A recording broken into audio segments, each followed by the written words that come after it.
We just got done moving the sheep here. It's about mid-October, and we've had a pretty hard frost a few days ago, but the forage is still looking good. I want to take a few minutes to talk about the sheep shelter here. Hey, Sugar. Talk a little bit about the design of it and uh, how it came about.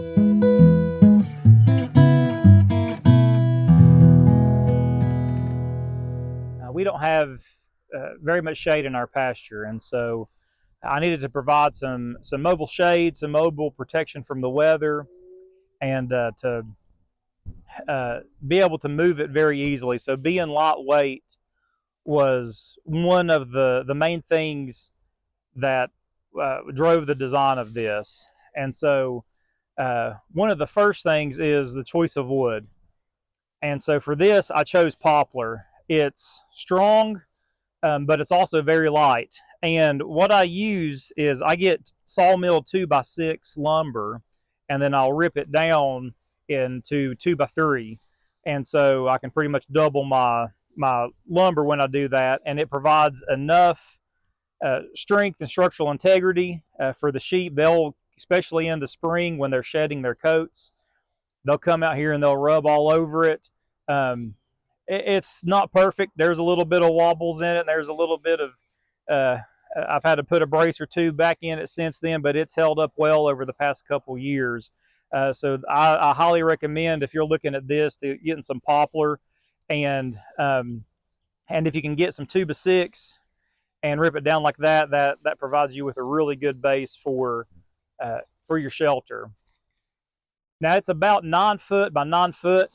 I just went off of how wide 3 pieces of metal would be. I didn't want to have to rip any metal lengthwise. And so that kind of determined the width. And then I just decided to make it square.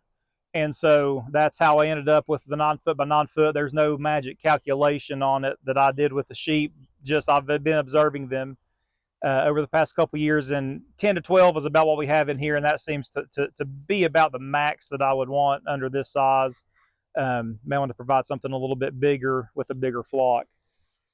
One thing that can help you with your weight distribution when you're moving it is some things I'll see where the tires or the wheels are put all the way on the back of the structure.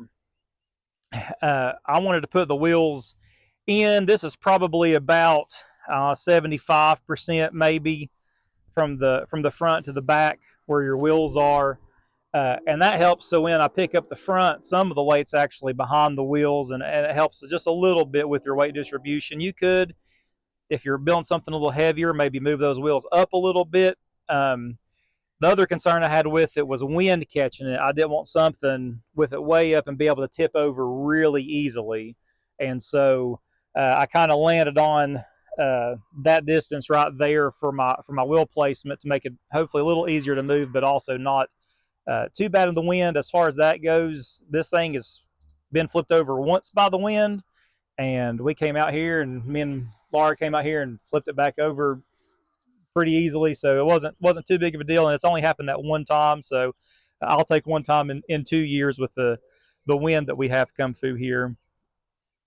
Again, on the wheels, those are Rubbermaid, I believe is the brand on those. They're meant for like a trash can, like a rolling trash can, is what those are meant for.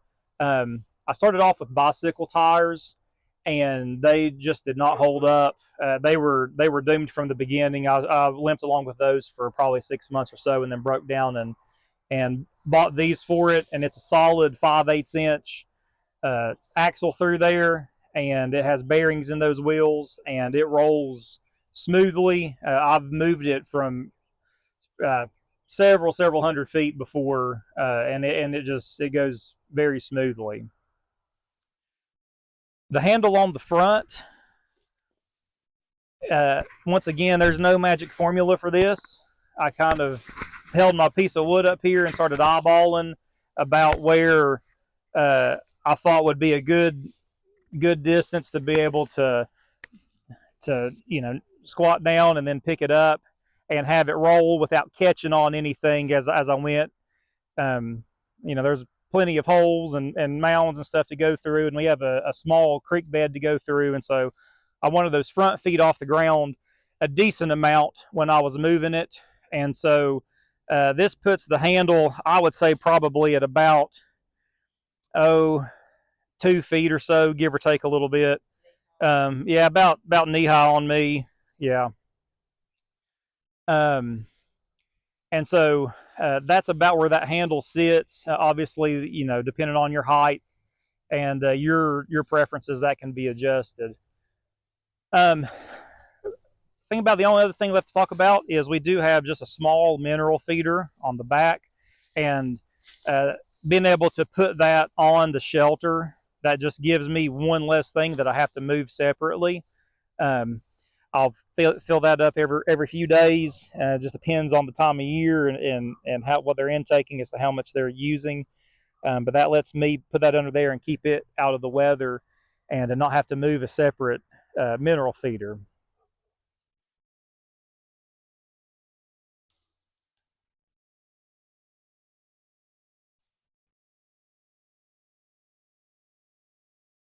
The height on this thing is about 40 inches tall, and that obviously gives the sheep plenty of clearance under there. I don't have to worry about them catching underneath it.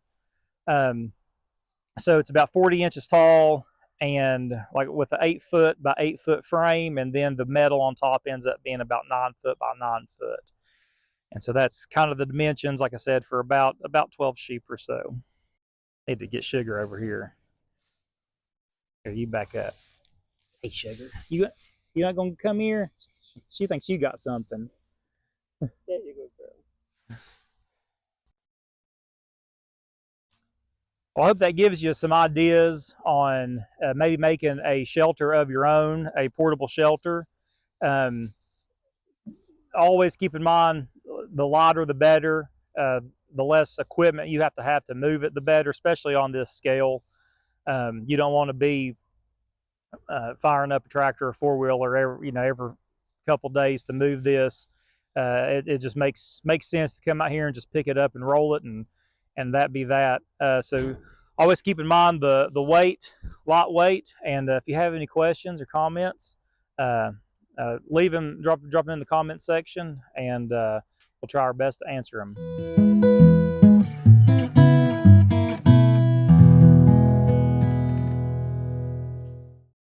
Until next time, eat more sheep.